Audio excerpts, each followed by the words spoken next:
Good day, beautiful soul family, and welcome back to Miracles Beneath the Surface.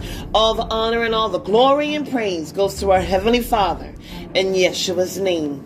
Beautiful soul family.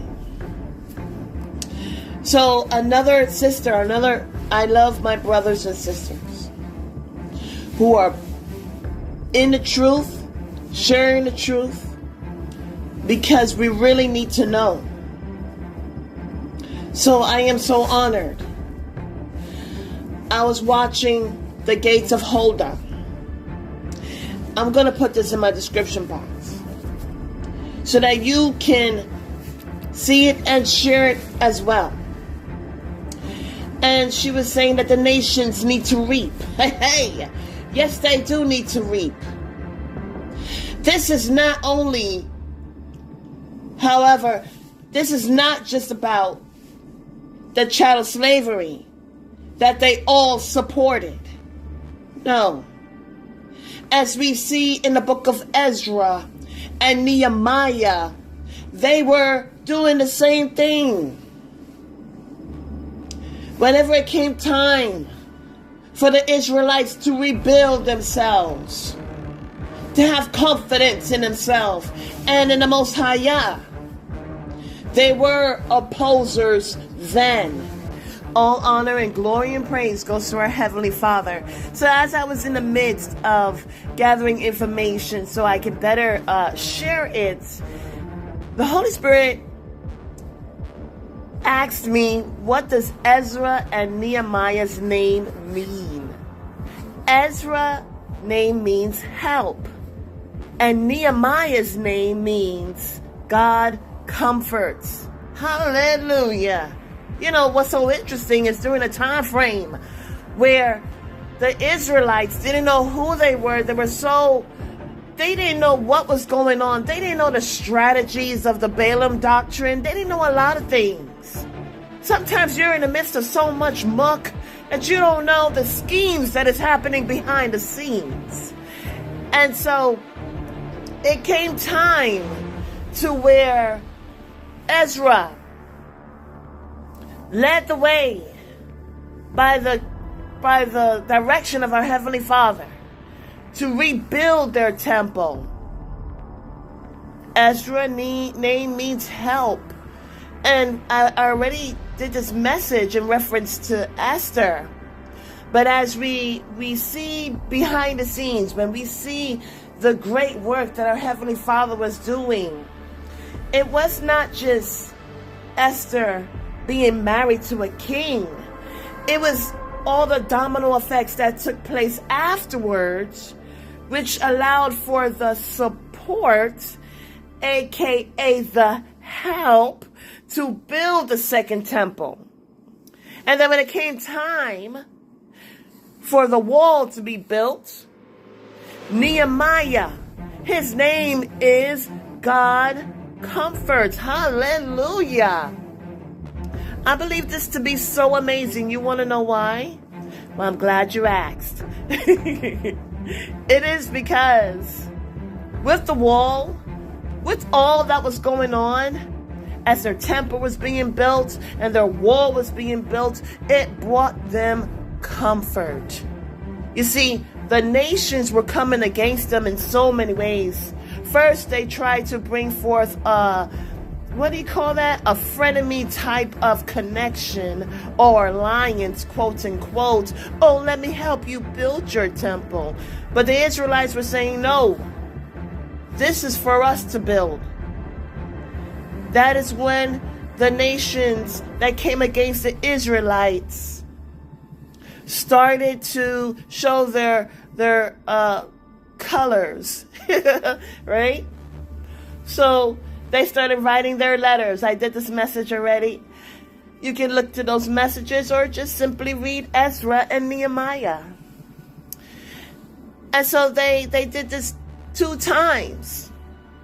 They did this and they utilized fear tactics just to get them to stop building, just to get them to stop not only building a temple, but rebuilding a connection, rebuilding a unity. Hallelujah. They wrote letters. They spread lies. Nothing new under the sun. Okay? And they did the same thing. Now with Nehemiah, what they did was they utilized different mechanisms of gathering information, of monitoring to see how far they're going. Are they completing their efforts? Are they successful? But that all came to an end. Nehemiah, the Israelites, first they had to put some things in check, but in the end, they built that wall.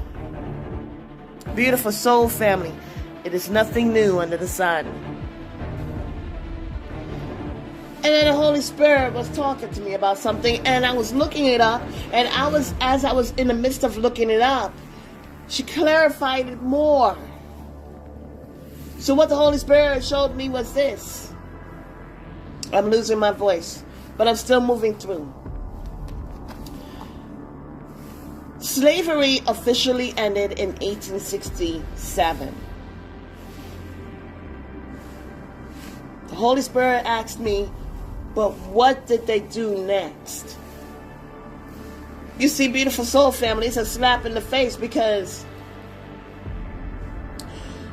those who were supporters and those who enslaved people, they got reparations. But the people did not.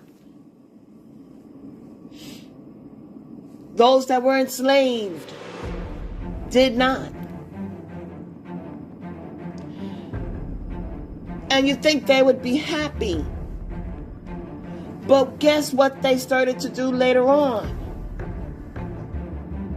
You see, the Holy Spirit was telling me that they were harvesting off of energy. They're harvesters, not of food, not of cattle, but of people and their energy. They're harvesters. We call them energy vampires. And they harvest off of people, and they thrive off of other people's suffrage. So, what did they do after slavery, quote unquote, officially ended? Because we know that it just went underground. Okay? Didn't really come to an end. So, what did they do? Well, I'll tell you what they did. They found another reason, another way, a behind the door means of getting wealth. You see, 1886 is when they started mining, harvesting for diamonds and gold. From where? Africa. You know, it's like, why must you go to other places to take of resources that are not yours? So they started with people traveling out to steal, kill, and destroy, and they got money off of that. When that officially came to an end, quote unquote, then they went on to going right back to those places to do what? To get their diamonds and their gold. Really, what we're looking at is very tactical. We're going to steal the most valuable. We're going to steal the melanin. You see, because when they stole the people and enslaved the people, they used their skin to make bags, belts, book covers, shoes, jackets. And we're not going to go any further on what they did. And then when that stopped, quote unquote, They wanted more. They went for their diamonds. So they went and they forced suffrage on the people, on their children, to mine for diamonds. No, they didn't mine for diamonds. They had other people mine for diamonds and gold. So yes, nations, it's time for the reaping. Until the next message, have a beautiful and wonderful day, and may Yahweh continue to restore you and bless you with unconditional love.